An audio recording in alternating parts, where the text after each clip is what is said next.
Tonight on Mississippi Insight, a deal in the legislature. Lawmakers come together on a plan to give $300 million to small businesses. Also tonight, how Mississippians feel about the COVID-19 response. We have the results of a new survey. And rebuilding Mississippi after an outbreak in multiple disasters, how the state is weathering the crisis. Hello and welcome to Mississippi Insight. I'm Byron Brown. Thank you for joining us. A big development out of the legislature. Lawmakers passed a $300 million stimulus plan to help small businesses. It's now heading to the governor's desk. Lieutenant Governor Delbert Hosemann and Speaker Philip Gunn joined Democratic leaders to announce this rare bipartisan plan. It set aside $300 million of the $1.25 billion in Coronavirus CARES Act funds to create two programs. First, direct payments of $2,000 to qualifying small businesses with 50 or less employees. Second, a Back to Business Mississippi grant fund that allows for small businesses up to 50 employees to apply for a grant of up to $25,000. Safe to assume that if a business was ordered to shut down by the government, they've suffered at least $2,000 of damage, probably more. But this is just a small amount that we can take and try to give them some relief. So eligible expenses will be defined as mortgage, rent, payroll for 2 months, utilities, those kinds of things that happen to individual companies during this 2 months that they have been closed in Mississippi. Well, there is $60 million set aside for the direct payments and $240 million for the grants. For the first 60 days, $40 million will be set aside for minority-owned businesses that did not receive other federal assistance, such as Paycheck Protection Program funds will be considered. After that time period, it will be available more broadly. A new survey takes a look at the response to coronavirus and more, including a look ahead to the race for the Senate in Mississippi. Y'all Politics to the survey, and joining us now via Zoom is Frank Corder with Y'all Politics. Frank, thank you for joining us. Hey, thank you all for having me on today. Yes, let's look at some of the results. Overwhelming support for Governor Tate Reeves and how he's handling the COVID-19. Talk a little bit about the results there. Yeah, it looks like 83% of our respondents across the 4 congressional districts are approving of Tate Reeves' job performance so far in handling this pandemic, and his favorability is equally as high at about 72%. Yeah, and when you kind of look at those numbers, it looks like he's getting support amongst both Democrats, Republicans, and independents when it's coming to overall. It does. You know, the cross-section of our respondents identified themselves as conservative, very conservative, or moderate. Very few liberal respondents, although Democrats and Republicans were split along those party lines as we're used to seeing here in this state. And for the governor to draw upwards of 83% of those respondents, then he's definitely giving some Democrat support in his leadership. We talk about relatively similar numbers for the president, but not as nearly as high as for overall. Talk about the president's numbers when it comes to this. The president's numbers look around 66% as far as his approval rating of handling this pandemic so far. You know, that's kind of typical of what we're seeing nationally, is that governors are getting a higher rating as far as their handling compared to the federal government. Talk about the methodology and how you guys came up with this, and you know, the majority of the respondents are there with moderate, somewhat conservative and conservative. How did you guys come up with the methodology behind your survey here? Sure, this survey was done by the Impact Management Group. Has about a 4% plus or minus margin for error. If you look at the demographics on our crosstabs, it is fairly representative of what our state polls when it goes to polls and votes. You know, talk about some of the other factors in terms of COVID-19 that you all receive, particularly when it comes to whether people want to see us reopen the economy. Yeah, there's about half and half in based on this poll that are worried more about their health versus worried more about their economics. About 47% say that, you know, we should be doing health conscious first, and about 40% who were worried first about their economic situation. When you saw those numbers, were you surprised that more people were leaning towards health over the economy, or were you expecting when you saw those numbers? Honestly, based on social media traffic and based on comments that we've seen across the state, on just for example, y'all's Facebook and ours, it seems like everyone is split down the middle on whether or not to reopen or to give it a little bit more time. Let's turn to the race for the Senate. Cindy Hyde-Smith holds an advantage over Mike Espy, but a decent number of people have her an unfavorable rating. But what did you see there? Yes, she is polling very high as far as availability goes, around 60%. She's also, if the election was held today, she would pull about 58% compared to about 31% for Mr. Espy. Interesting there is that, back in 2018, those numbers were a little bit tighter, about 54 to 46. So it looks like a similar race as we saw the first time around. Talk about mail-in voting this November. It seems like a lot of people are opposed to mail-in voting. Where does that stand, or what do you think of that? Yeah, that's one of those big talking points right now nationally is whether or not to expand mail-in voting given this pandemic. And what we're seeing in this poll is that about 61% said that expanding no excuse mail-in voting is not the way to go. There was some concern over potential voter fraud. So according to our poll, Mississippians are not in favor of expanding no excuse mail-in voting right now. Anything from the survey that really stood out or really surprised you? Well, overall, I think it was a pretty well done poll that kind of mirrored what we were thinking. The one thing I thought that was interesting in the poll is that around 72% seemed to agree with Governor Reeves of having this outside audit firm administer or oversee this $1.25 billion in CARES Act funding. That's a pretty stark number to say that the governor should be administering these funds. And it seemed like the governor really did fairly well with this survey overall. I mean, he's had a kind of I guess a rough 4 months as he started his new term, but he seemed to be faring fairly well here. Yeah, and again, that's kind of what we've seen nationally when you look at other states. Those chief executives are polling very well in their response in their local states. Yeah, and so moving forward, I guess if you're Governor Reeves or anybody else looking at this, you're probably feeling pretty good right now, right? That's right. That's right. Frank, I appreciate you joining us and with this survey. I guess we'll keep a look at how things go moving forward. Thank you very much. Thank you very much for having me. All right, thank you very much. Take care.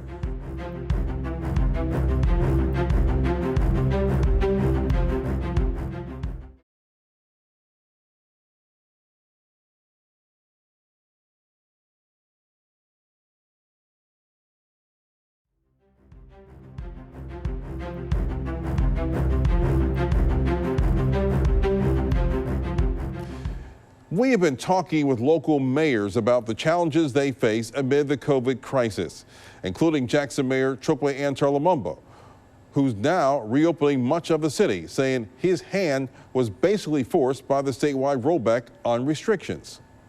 Well, as I have mentioned on a couple of occasions, if we were opening up just based on a data-driven analysis, then I don't know that the data has established that this is the time to do so. And so I have suggested that I feel that my hand has been somewhat forced because Jackson has been placed on an island. And so we can do all that we can to try to socially distance and close things so that we don't have areas of large gathering.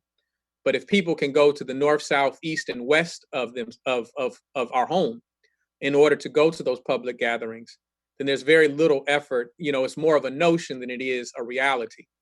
And so that's why, as we've had businesses that have begun opening out of confusion between my order and the governor's order, we've elected that if there's going to be opening, that we want to do it in a structured way, as opposed to people choosing to do it in their own way. So we've done our best job to listen to the medical experts.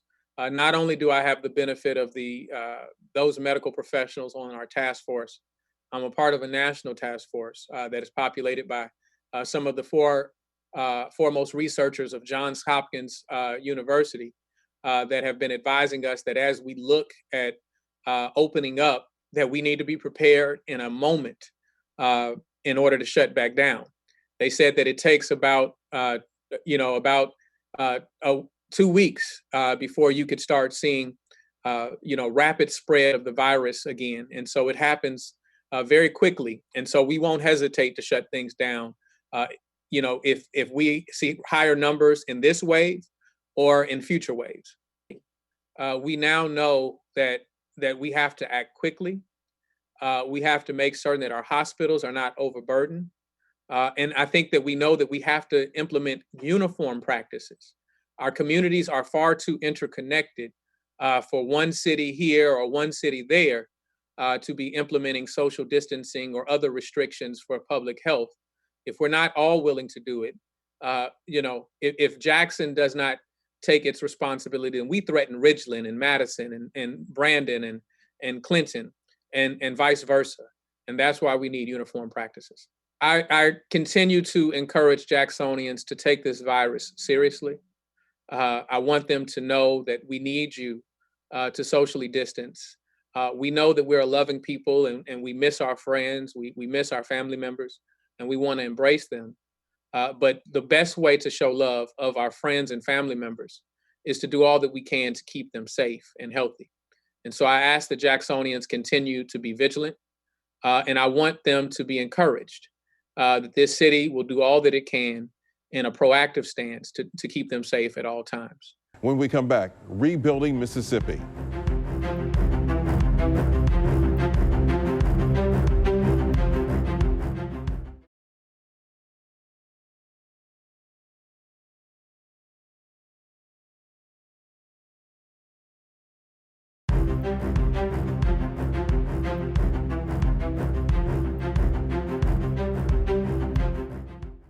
This past week, 12 News looked at rebuilding Mississippi, the various ways the coronavirus outbreak impacted the state. And we start with where we stand. Senior political correspondent Gerald Harris outlines the problem. As coronavirus cases in Mississippi keep rising, so does the possibility of an economic collapse. The human cost of another Great Depression is higher than a benefit of broad orders.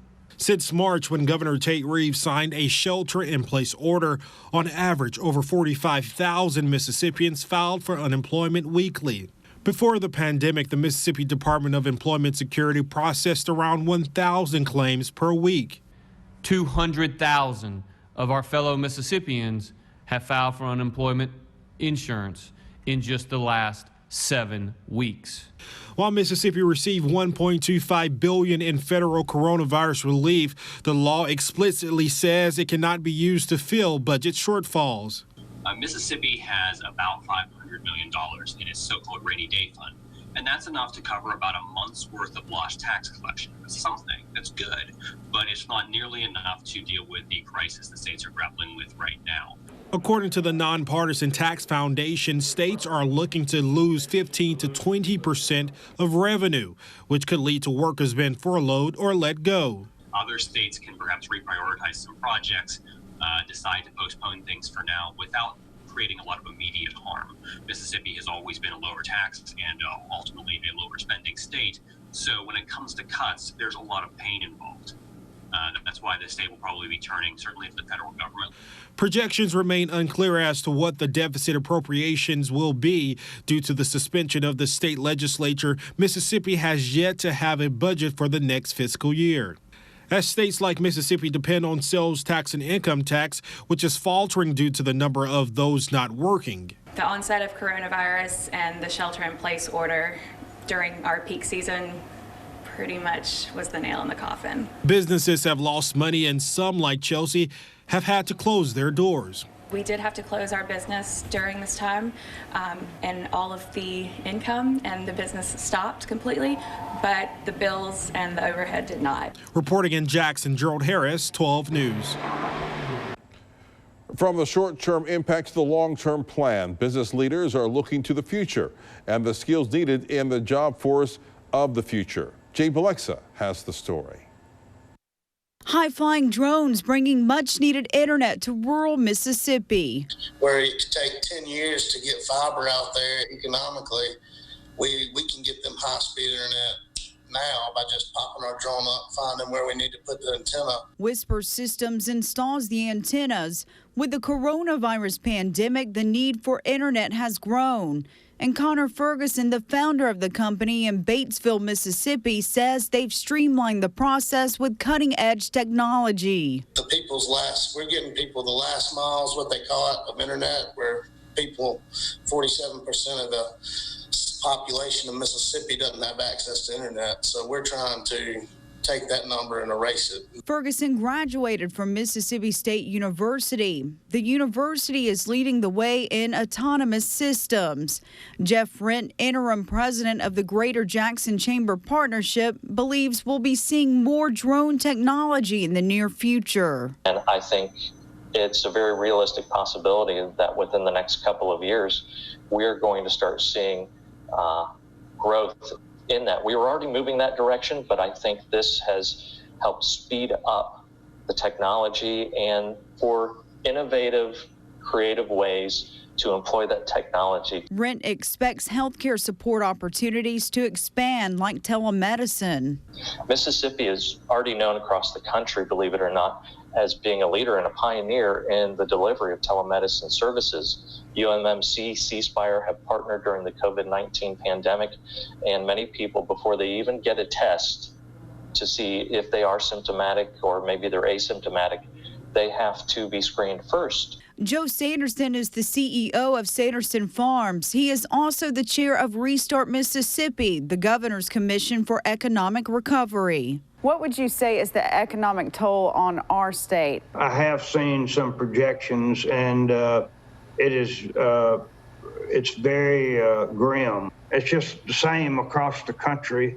There are going to be a lot of jobs lost in the short term into the third and fourth quarter. Sanderson says amid massive unemployment, there's a focus on skills training found at two-year colleges for careers that could be in demand in the future. It will be a long road to recovery in the Magnolia State. So what industry will lead the effort? That's a million-dollar question, Jade. Jade Balexa, 12 News. Well, COVID-19 hit Mississippi in a year that already saw a series of disasters across the state.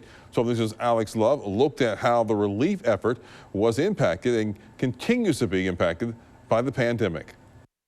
Long before a global pandemic, hundreds of residents in Northeast Jackson were already dealing with their own crisis from the Pearl River flooding. 4 months later, the rebuilding is still going on. The pandemic didn't help at all. It even made it worse.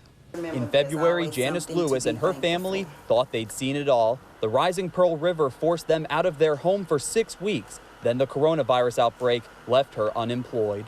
I'm not working at the moment, so the little income that I had, my savings, I'm able to use that for right now, and it's getting hard with that. Eventually, their tight budgets forced them back into their torn-up home. The first guy that I hired, he came in and hung some sheetrock in the first two rooms, which he did not do a good job. He ran off with the money. They did not come back. Low on money and not sure when she'll work, rebuilding has come to a standstill. Adding insult to injury, her daughter lost her graduation. We were looking for a whole big celebration. She was the last one to graduate in the family.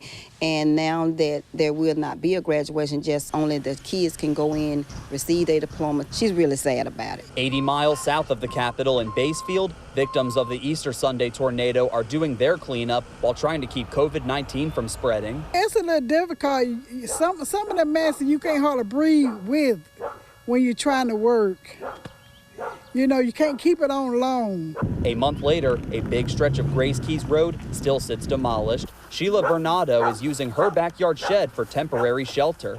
I'm just trying to build me 1 or 2 little rooms on until I hear from FEMA. Including the COVID-19 pandemic, MEMA and the state of Mississippi have declared 4 state of emergencies in 2020, and the price tag has been heavy.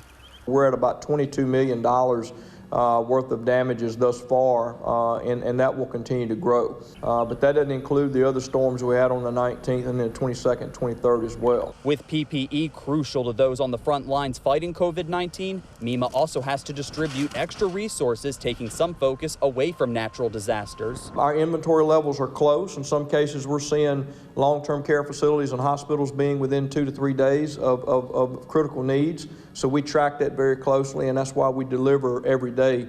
And if you or someone you know was in the Easter Sunday tornado storms or any other recent severe weather that was officially declared a natural disaster by the state, but you have no way of applying for federal assistance on the phone or online, you can apply in person with MEMA, setting up 6 natural disaster assistance sites, and they are in Clark, Grenada, Jasper, Lawrence, Panola, and Walthall County. For the official address of those sites, head over to our website, wjtv.com. Reporting in Jefferson Davis County, Alex Love, 12 News.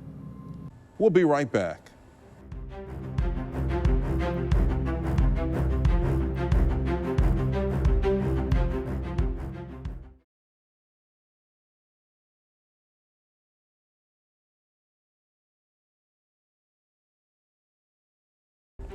A reminder, you can find all of our Rebuilding Mississippi stories and interviews with local mayors on our website, wjtv.com. Thanks again to Frank Corder from You All Politics and Mayor Chokwe Antar Lumumba for joining us. For our 12 News team, I'm Byron Brown. Join us next week for another edition of Mississippi Insight. Until then, make it a good night.